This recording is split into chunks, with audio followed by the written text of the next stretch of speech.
Hello students, welcome to Smart Tutors. Today we are going to discuss on a topic that is curriculum. It is a topic of MES 012 Education, Nature and Process.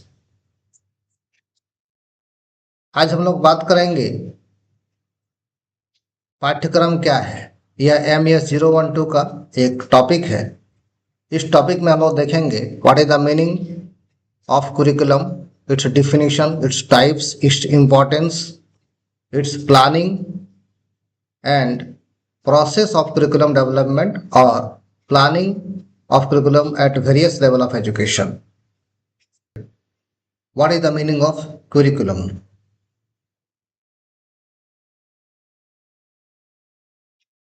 Curriculum is defined as a structured learning experience that ensure that of a student's knowledge, skill and value in school, college and other educational institution.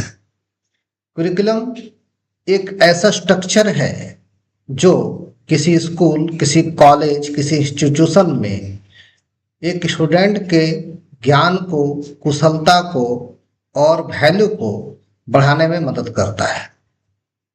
It not only includes academic subject but also incorporates co-curricular activities, skill-based education and life-oriented learning.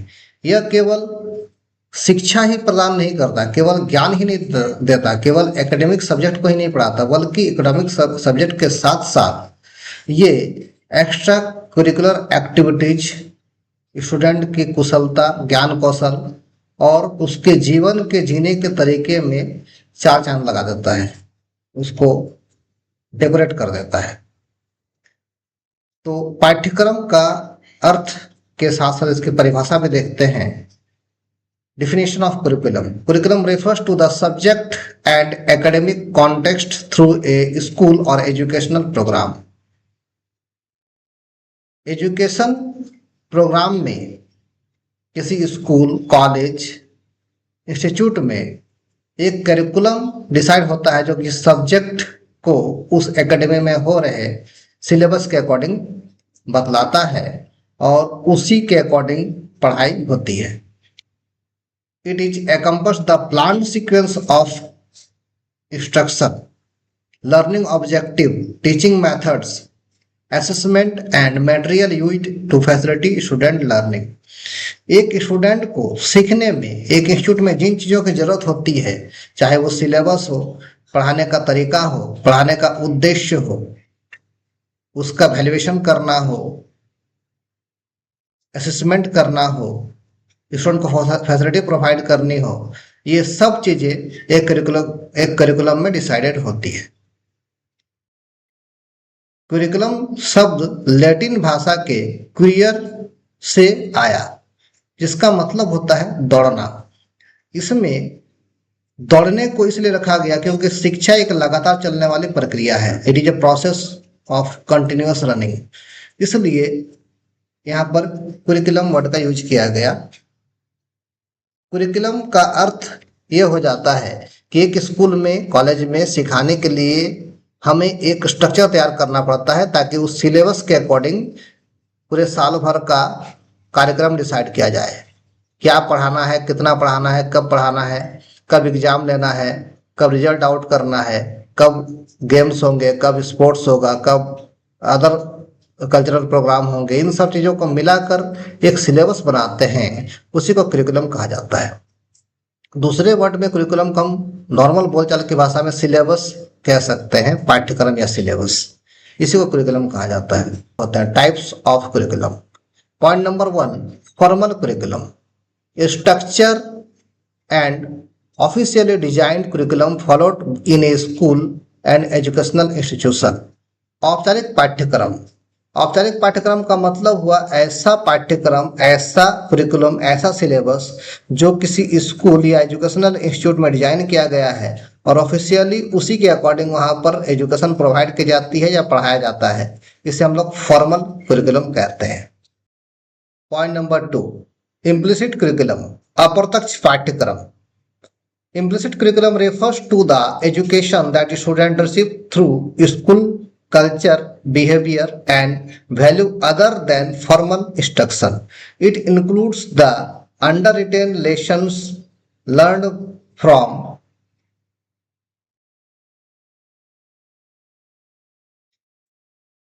interactions, environment, and institutional norms. कभी कभी school में या teaching institute में एक curriculum जो decide होता है उसके अलावा भी कुछ एक्टिविटी कराई जाती है, जैसे कल्चरल प्रोग्राम हो गए, बिहेवियर कैसे रखना, पर्सनालिटी डेवलपमेंट हो गया, कुछ टेस्ट ऑर्गेनाइज कराए जाते हैं जो आउटसाइडर टेस्ट होते हैं, जो स्कूल के सिलेबस में इंक्लूड नहीं होता, स्कूल के कुरिकुलम में नहीं होता. तो इस प्रकार के कुरिकुलम को इम्प्लिसिट कुरिकुलम या अप्रत्यक्ष पाठ्यक्रम कहते हैं, जो सिलेबस में शो नहीं होता लेकिन स्कूल के द्वारा ये सब कराया जाता है. पॉइंट नंबर 3, एक्सक्लूडेड कुरिकुलम और नल कुरिकुलम. बहिष्कृत पाठ्यक्रम. Excluded curriculum refers to the subject, topics or skills that are intentionally or unintentionally omitted from formal education. कभी कभी कुछ चीजों को कुरिकुलम से बाहर निकाल दिया जाता है, हटा दिया जाता है, वो किसी विशेष प्रकार के उद्देश्य से या बिना किसी उद्देश्य से हटा दिया जाता है जिसका जरूरत नहीं है आगे, या आगे के एजुकेशन में इन चीजों का जरूरत नहीं हो पाता, तो उन्हें सिलेबस से बाहर निकाल दिया जाता है. ऐसे कुरिकुलम को हम लोग कहते हैं एक्सक्लूडेड कुरिकुलम और नल कुरिकुलम, बहिष्कृत पाठ्यक्रम. प्रायः जब सिलेबस चेंज होता है, often it is seen that in a school the syllabus has been changed. It means that something is added and something is omitted from the syllabus. It is called excluded curriculum or null curriculum. Point number 4, extra curricular curriculum, अतिरिक्त पाठ्यक्रम. Normal और formal curriculum के साथ साथ school या college में कुछ extra activity को भी जोड़ दिया जाता है. ऐसे एक्टिविटीज को एक कुरिकुलम के अकॉर्डिंग इंक्लूड किया जाता है. इस प्रकार के कुरिकुलम को हम लोग एक्स्ट्रा कुरिकुलर कुरिकुलम कहते हैं.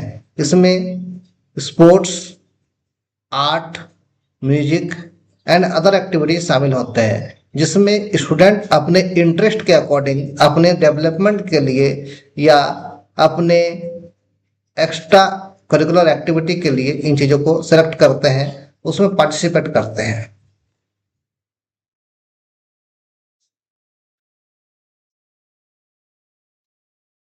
पॉइंट नंबर 5, हिडन कुरिकुलम, छिपा हुआ पाठ्यक्रम.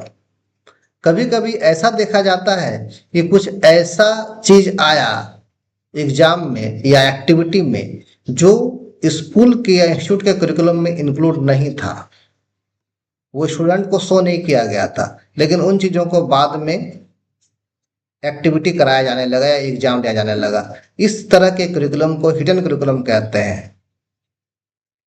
इसमें स्टूडेंट को ये पता नहीं होता या टीचर्स को ये पता नहीं होता कि ये काम करना, लेकिन अचानक से स्कूल के द्वारा एक नोटिस दे दिया जाता है कि आपको ये काम करना है, स्टूडेंट को इसमें इन्वॉल्व होना है और ये कभी भी ऐड किया जा सकता है. इस प्रकार के करिकुलम को हिडन करिकुलम या छिपा हुआ करिकुलम कहते हैं.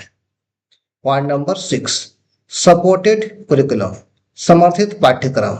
Resources and material that add in teaching the formal curriculum. कभी कभी क्या होता है कि फॉर्मल कुरिकुलम जो होता है उसमें स्टूडेंट को इंटरेस्ट नहीं आता या टीचर्स को पढ़ाने में इंटरेस्ट नहीं आता, तो उन चीजों में कुछ ऐड कर दिया जाता है जो टीचिंग को सपोर्ट करे या लर्निंग को सपोर्ट करे.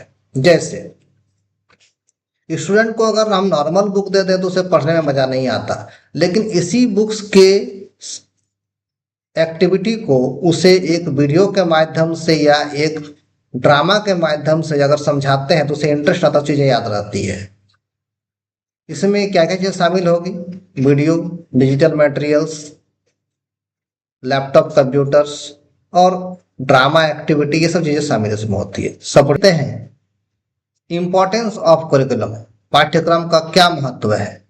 तो पाठ्यक्रम का सबसे पहला महत्व है गाइड्स लर्निंग, सीखने में मदद करना या सीखने में मार्गदर्शन देना. पाठ्यक्रम लर्निंग को कैसे सिखाया जाए स्टूडेंट को, इस चीज में टीचर्स को सपोर्ट करता है, टीचर को गाइड करता है कि बच्चे को कैसे सिखाना है, सिखाने का उद्देश्य क्या है, सिखाने के बाद क्या रिजल्ट आएगा, स्टूडेंट कैसे इंटरेस्ट लेके सीखेंगे और किन किन चीज़ों को सिखाना जरूरी है, उनका डेवलपमेंट कैसे किया जाए, उनका स्किल कैसे बढ़ाया जाए, ये गाइड करता है टीचर्स को इन चीज़ों को सिखाने में। पॉइंट नंबर 2, एंश्योर्स कंसिस्टेंसी, पाठ्यक्रम की संगति को सुनिश्चित करता है। इट मीन्स जो हम सिलेबस तैयार किया है हमने, वो किन किन चीज़ों से जुड़ा हुआ है या किन किन ऑर्गेनाइजेशन पे एप्लीकेबल होगा, किस लेवल का होगा, किस क्लास के स्टूडेंट को सिखाया जाए, किस स्टैंडर्ड के स्टूडेंट को बताया जाए, किस तरह से उसको प्रेजेंट किया जाए, इन चीज़ों को हम कहते हैं एंश्योर्स कंसिस्टेंसी या पाठ्यक्रम संगति को सुनिश्चित करना। ये चीज को डिफाइन करता है कि जो मटेरियल है उसको यूनिफॉर्मली कहाँ कहाँ एप्लीकेबल करना है, किस स्टैंडर्ड के स्टूडेंट को ये एप्लीकेबल होगा और इससे पास आउट करने के बाद उसे किस लेवल का डिग्री या किस लेवल का सर्टिफिकेट प्रोवाइड किया जाएगा। पॉइंट नंबर 3, सपोर्ट्स टीचर्स, ये टीचर्स को सपोर्ट करता है, टीचर्स का समर्थन करता है। एक सिलेबस जब बना रहेगा तो टीचर्स उसी के सिलेबस के अकॉर्डिंग, उसी करिकुलम के अकॉर्डिंग पढ़ाना शुरू करेंगे ताकि उन्हें पढ़ाने का पता चले कि हमें कितने समय में अपने इस कोर्स को ख़त्म करना है, स्टूडेंट को कब प्रिपेयर कराना है इस चीज़ को और एग्ज़ाम कब लेना है, ताकि टाइम पर एग्ज़ाम लिया जा सके और टाइम पर रिजल्ट प्रोवाइड किया जा सके।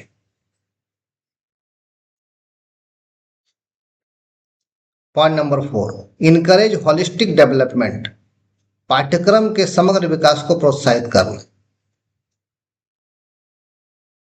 कुरिकुलम जो है वो ओवरऑल डेवलपमेंट को बढ़ाता है। स्टूडेंट का केवल पढ़ाई के और ही रुचि नहीं होता, पढ़ने के साथ साथ उन्हें स्पोर्ट्स, म्यूजिक, आर्ट, इन सब चीज़ों में भी इंक्लूड किया जाता है ताकि अपने इंटरेस्ट के अकॉर्डिंग स्टूडेंट अपना स्किल बढ़ा सके।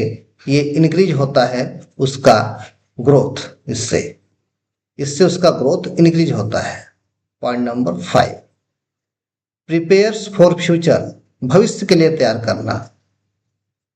कुरिकुलम स्टूडेंट को फ्यूचर के लिए तैयार करता है ताकि फ्यूचर में आने वाली चुनौतियों को या फ्यूचर में आने वाली समस्याओं को वो सॉल्व कर सके, प्रॉब्लम को सॉल्व कर सके, सोच सके कि कैसे इसको सॉल्व करना है, सोच सके कि इनोवेशन कैसे करना है, प्रैक्टिकली स्किल डेवलप होता है।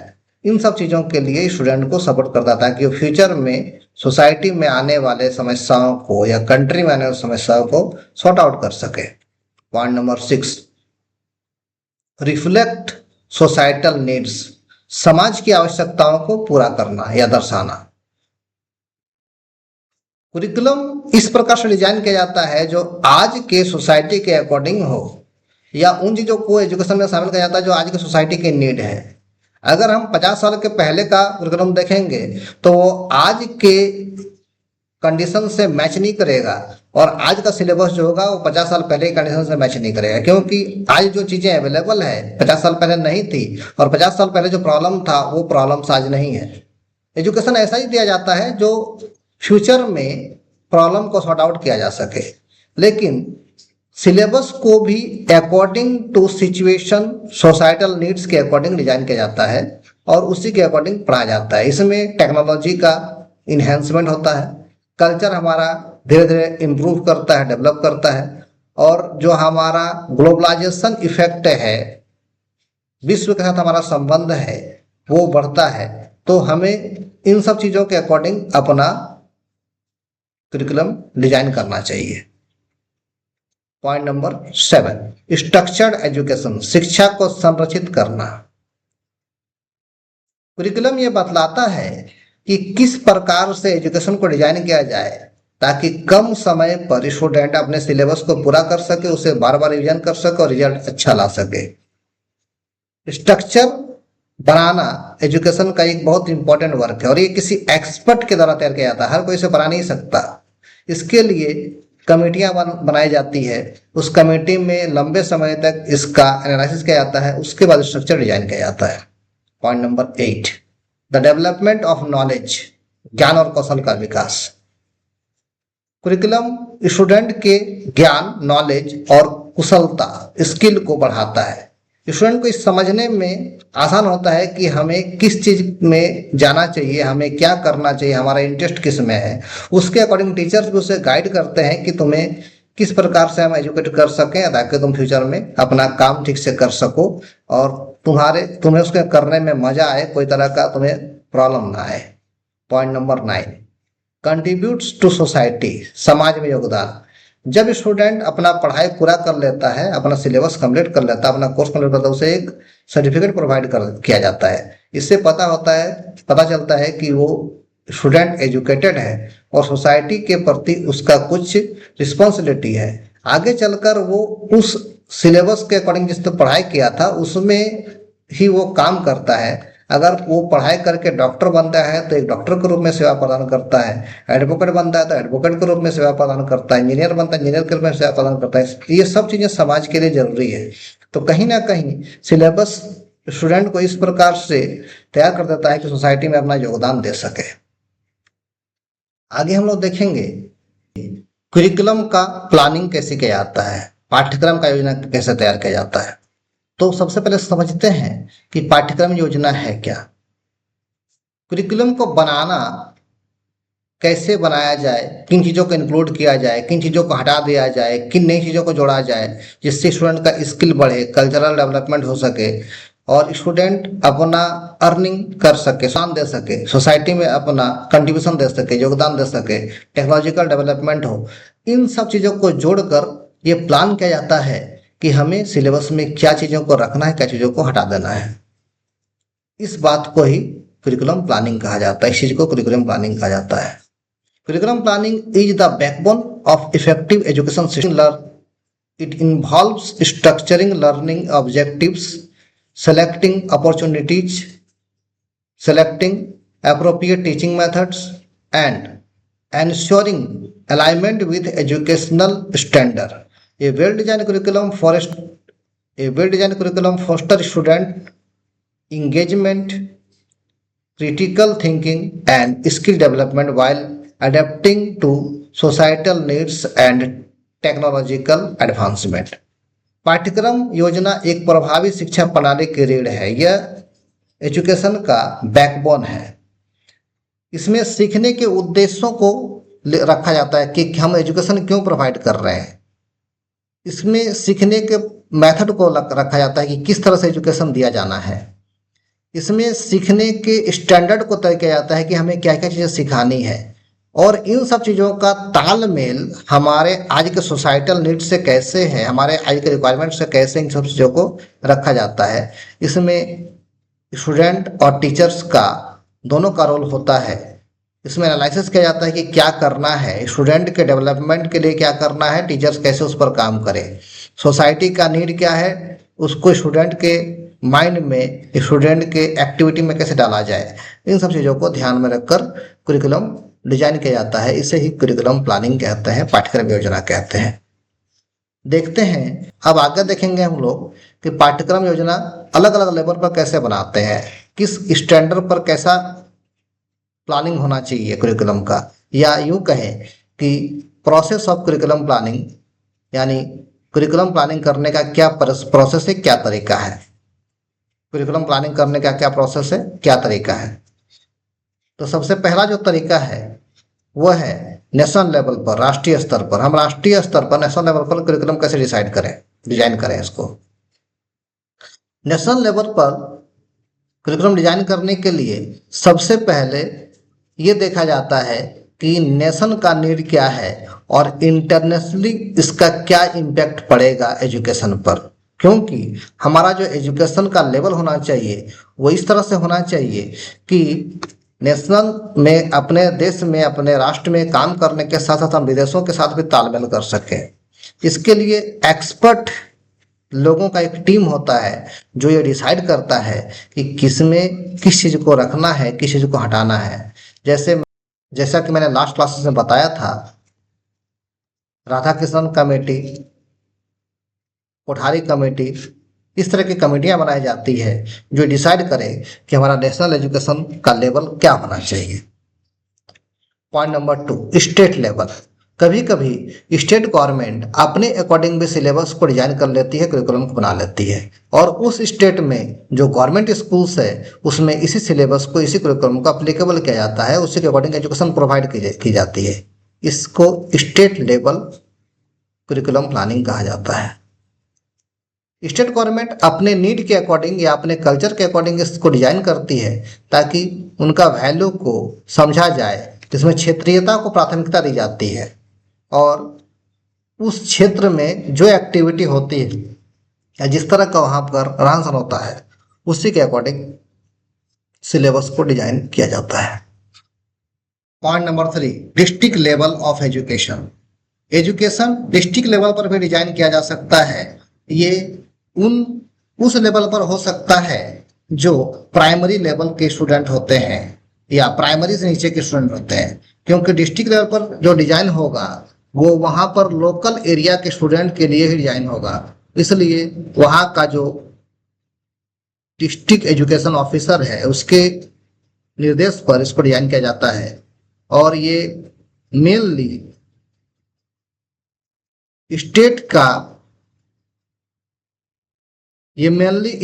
का जो स्ट्रक्चर है उसी स्ट्रक्चर में से कुछ चीजों को डिस्ट्रिक्ट वाइज रख लिया जाता है और कुछ चीजों को हटा दिया जाता है। Point number 4, school level. School level भी कभी कभी करिकुलम को प्लान कर लेता है, क्योंकि हर स्कूल में नंबर ऑफ स्टूडेंट या सिलेबस या कोर्सेस सेम नहीं होते। अलग अलग स्कूल में एक प्रोग्राम में अलग अलग कोर्सेस पाए जाते हैं।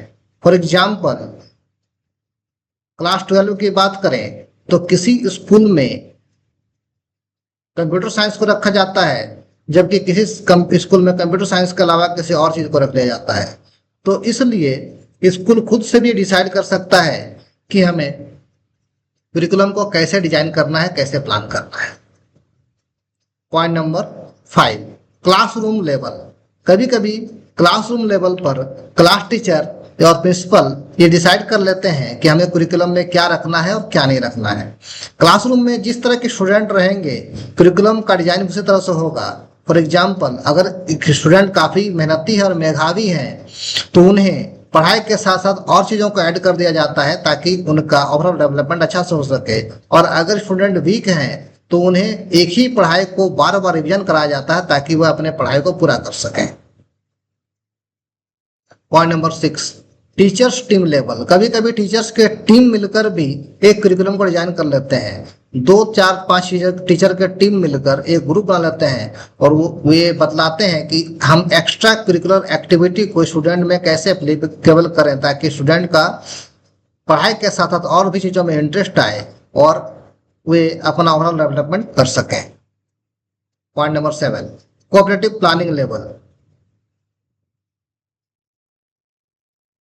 कभी कभी किसी स्कूल के स्टूडेंट और टीचर मिलकर एक प्लानिंग कर लेते हैं कि हमें ये सब कार्य एक्स्ट्रा करिकुलर एक्टिविटी में रखना है और हमें इस तरह का काम करना है। फॉर एग्जाम्पल कुछ ड्रामा हो सकता है, कुछ प्ले हो सकता है, म्यूजिक का प्रोग्राम हो सकता है, डांस का प्रोग्राम हो सकता है। इन सब चीजों को स्टूडेंट और टीचर दोनों मिलकर डिसाइड करते हैं कि उन्हें करना है और किस प्रकार से एप्लीकेबल करना है। आज के क्लास में इतना ही। हमारा नेक्स्ट जो क्लास होगा वो होगा how education is a process as reconstructed of experience. इस टॉपिक पर हमारा